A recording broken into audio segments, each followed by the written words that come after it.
உத்தரகாண்ட் மாநிலத்தில் தராலி அப்படிங்கிற ஒரு வில்லேஜில் நேற்று ஒரு கிளவுட் பஸ்ட் ஒன்று நடந்திருக்கு. இதில் பார்த்தீங்கன்னா கிட்டத்தட்ட 150 பேருக்கு மேலே ரெஸ்கியூ பண்ணியிருக்காங்க, 4 பேருக்கு மேலே இறந்துருக்காங்க. இந்த கிளவுட் பஸ்ட் பார்த்தீங்கன்னா அதிகமாக நடக்கக்கூடிய ஏரியா எங்கே அப்படின்னா மவுண்டைன் சைடில் தான். அதுவும் நம்ம இந்தியாவில் நார்த் சைடில் தான் இது அதிகமாக நடக்கும். இந்த ஒரு ஃபினாமினன் நடக்கிறதுக்கு முக்கியமான காரணம் என்ன அப்படின்னு பார்த்தீங்கன்னா அதிகமான மழை நீர் வந்து மேகங்களில் சேர்றது தான் இதோட காரணமே. இது எப்படி நடக்குது அப்படின்னு பார்த்தீங்கன்னா நம்ம சர்ஃபேஸில் இருக்கக்கூடிய ஹாட்டான ஏர்லாம் பார்த்தீங்கன்னா மழை மூலிமா ட்ராவல் பண்ணி மலை மேகங்கள் இருக்கிற மாய்ஸ்சரை வந்து அப்படியே லாக் பண்ணி வச்சிரும்.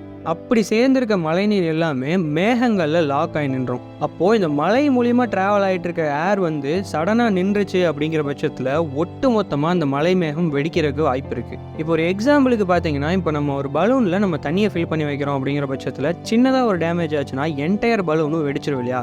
இதே தான் க்ளவுட்லேயும் நடக்கும். இந்த ஒரு இன்சிடென்ட்டை நம்மளால் கண்டிப்பாக ப்ரெடிக்ட் பண்ண முடியாது. பட் மோஸ்ட்லி இந்த இன்சிடென்ட் நடக்கக்கூடிய மாதங்கள் என்னென்ன அப்படின்னு பார்த்தீங்கன்னா ஜூலை அண்ட் ஆகஸ்ட் மட்டும்தான். இந்த மாதிரி ஒரு இன்சிடென்ட் வந்து உத்தரகாண்டில் நடந்திருக்கு. நிறைய பேர் வந்து ரெஸ்கியூ பண்ணப்பட்டு இருக்காங்க. அவங்க நல்லபடி ரெஸ்கியூ ஆகணும் அப்படிங்கிறத நம்ம ப்ரே பண்ணிக்கலாம்.